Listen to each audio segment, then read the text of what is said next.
To the politicians and activists who accuse LGBTQ people of grooming children and being abusers, shame on you. As leaders of our country, it is your obligation to represent all of us, not just the ones you happen to agree with. Hate speech turns into hate action, and actions based on hate almost took my life from me at 25 years old. I beg you all to consider your words before you speak them, for someone may use those words to justify action that may take someone's life. To my fellow LGBTQ community, events like this are designed to discourage us from speaking and living our truth. They are designed to scare us from living openly, courageously, and proudly. We must not succumb to fear. We must live prouder and louder than ever before. It's a great statement there by Michael. Regrettably, not a single one of the Republican members of Congress or pundits or regular right-wingers out there are going to change their behavior literally at all, because they're getting something out of this rampant homophobia, transphobia, all of it, the groomer stuff. It's all transparent. They're building their audience, they're building their brand, and if occasionally a bar needs to get shot up, they have already made that decision. This isn't a thing they need to think about. The thought is in the past, they're fine with it. The bomb threats to children's hospitals, they're fine with it. The harassment campaigns against regular individuals, state legislators, they're fine with it. They're very clear about that. Still, it is great to have people, putting a face, putting words to this desire to return to some sense of normality, of sense at all, of an acceptance of other people. I mean, he is a survivor of a literal terror attack, as he laid out. It's both terror and obvious this is a genocidal urge on the right. They don't just want to kill some gay people in Club Q, they want to wipe every LGBTQ plus person off the face of the earth. And yes, they are trying to influence their behavior by doing attacks like this. It is a perfect example of how domestic terrorism works.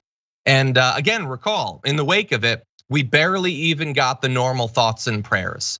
They mostly ignored it. They moved on instantaneously. They tried to pretend that it was a member of the community themselves who have committed it, as if that would absolve them from pushing this violent, hateful homophobia. Anyway, we've got more video that we're to go to, but Viviana, what do you think about what you saw? I think Michael is incredibly courageous. I appreciate what he said. What actually I feel is the most important is to be mindful of the words you say, because that is what these kind of mentally unstable AR-15 wielding psychopaths, hate-filled, are getting their supply from. And that is, like you said, they've already made up their mind. They're fine with it. They're not going to switch anything. And it's very sad. We're all living in this like war zone PTSD where these things happen and we just go, well, I guess I have to go to work today, even though this horrific thing happened. And it's just a normal Tuesday for Americans. And I don't know when it's going to change, Sean, or what needs to happen, because we've already had countless horrific attacks. But it is the rhetoric. It's feeding this cancer. And it is not going to stop until we change laws that prevent weaponry like this getting into the hands of people who are, well, I mean, there's no purpose for an AR-15 anyway, so let's just get that off the shelves, number one.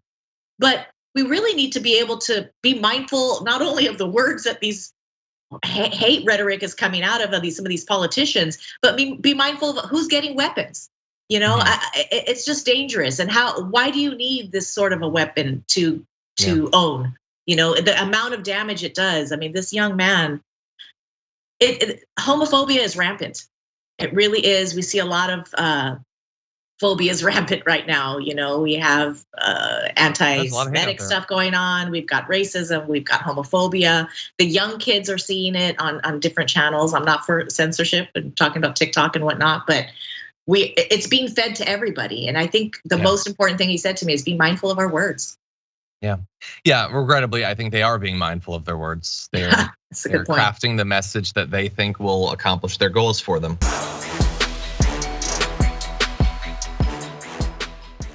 Check out the Damage Report podcast each day, wherever you get your podcasts, whether Pocket Casts or Stitcher or iTunes. You can join me as I give you the news and stories you want, with a range of co-hosts and interview guests jumping in on the fun each day.